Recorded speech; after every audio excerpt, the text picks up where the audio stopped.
राष्ट्रीय आदिवासी धनगर साहित्य संमेलन उद्या चांदवडमध्ये होणार. चांदवड उद्या दिनांक 11 ते 12 एप्रिल 2026 चांदवड येथील रंगमहाल येथे उद्या 6वे राष्ट्रीय आदिवासी धनगर साहित्य संमेलन मोठ्या उत्साहात पार पडणार आहे.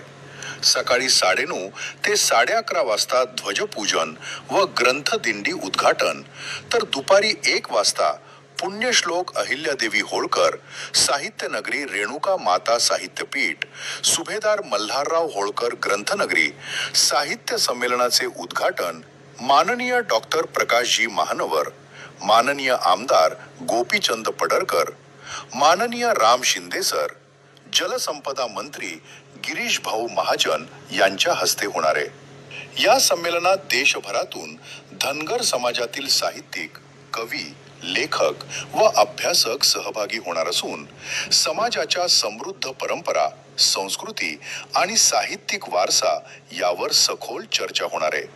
संमेलनाच्या निमित्ताने कवी संमेलन, कथा वाचन, परिसंवाद तसेच विविध सांस्कृतिक कार्यक्रमांचे आयोजन करण्यात आले आहे. यावेळी मान्यवरांच्या हस्ते पुस्तक प्रकाशन व साहित्यिकांचा सत्कारही करण्यात येणार आहे. या संमेलनामुळे धनगर समाजाच्या साहित्याला राष्ट्रीय स्तरावर नवी दिशा मिळेल अशी अपेक्षा व्यक्त केली जात आहे. संमेलनाला मोठ्या संख्येनं उपस्थित राहण्याचे आवाहन प्राचार्य डॉक्टर अभिमन्यू टकले साहेब तसेच मार्गदर्शक माननीय श्री बाळासाहेब पाटील, स्वागताध्यक्ष शिवाजी ढेपले या आयोजकांकडून करण्यात आले आहे.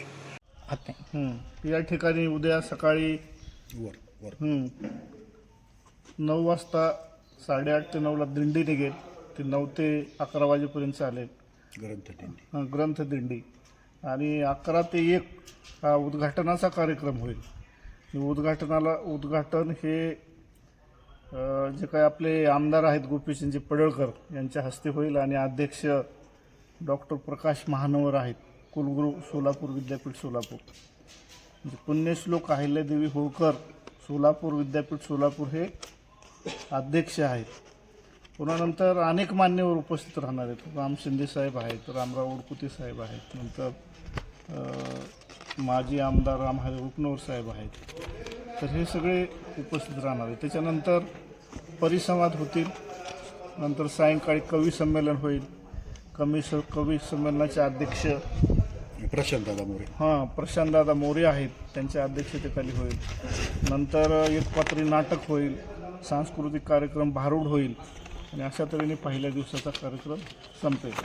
नंतर दुसऱ्या दिवशी दिवसभर परिसंवाद होतील आणि संध्याकाळी 3 ते 5 किंवा 3 ते 6च्या दरम्यान समारोपाचा कार्यक्रम होईल. अशा तऱ्हेने 2 दिवस भरगच्च कार्यक्रम असतील. तर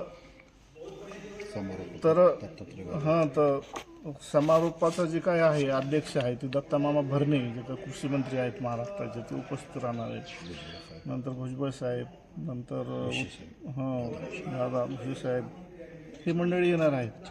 तर आम्ही नंतर बच्चू कडू येणार आहे. बच्चू भावी इथं 3 ते 6 हजेरी लावणार आहेत. तर आणि नंतर जे काय हे आपले सुभाष बोंद्रे आहेत, गिरीशजी महाजन साहेब आहेत. असे म्हणजे आमचा जो कार्यक्रम आहे ती यामध्ये आम्ही सर्व प्रकारच्या लोकांना समाविष्ट करून घेतो आणि उद्घाटनामध्ये आणि समारोपामध्ये आम्ही हे जे काय आपली नेते मंडळी आहे त्यांना आम्ही सहभाग देतो.